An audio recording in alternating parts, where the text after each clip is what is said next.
नमस्कार दोस्तों, मेरा नाम है रवि और आप देख रहे हैं भारत समाचार दर्शन 24। लंदन में सोमवार को इंडियन हाई कमीशन बिल्डिंग के सामने खालिस्तानियों ने विरोध प्रदर्शन किया। इस दौरान भारतीय ध्वज का अपमान करने की भी कोशिश की गई, जिसकी रक्षा करने के लिए भारतीय छात्र सत्यम सुराणा बेखौफ होकर भीड़ में घुस गए। सत्यम ने कहा कि उन्होंने कभी भी भारतीय ध्वज को इस तरह से अपमानित होते नहीं देखा।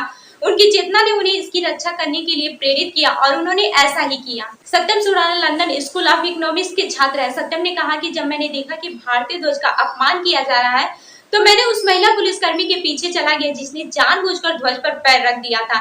मैंने ध्वज उठाया और मैं वहां से चला गया। इस घटना को देख सत्यम ने कहा कि मेरी अंतरात्मा यह देखकर स्तब्ध थी कि ऐसा कैसे हो सकता है। मुझसे यह सब देखा नहीं गया और मैंने वहां जाकर ध्वज को अपमानित होने से बचाया।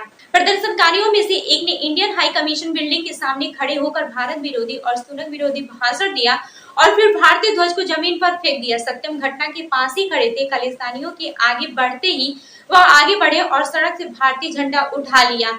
इस हरकत से कुछ खालिस्तानी भड़क उठे। हालांकि घटना स्थल पर मौजूद मेट्रोपॉलिटन पुलिस अधिकारियों ने स्थिति संभालने और सत्यम की सुरक्षा के लिए उन्हें सुरक्षित वहां से बाहर निकाल दिया।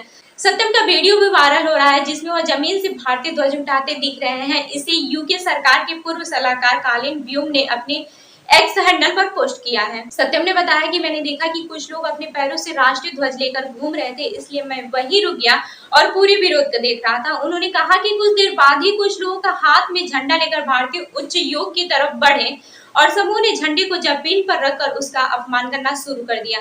सत्यम ने आगे कहा कि इस मामले के बाद मेरे माता पिता मेरी सुरक्षा को लेकर काफी चिंतित है, लेकिन मैंने जो किया है उससे वो काफी खुश है। मेरे सभी दोस्त को बहुत गर्व है।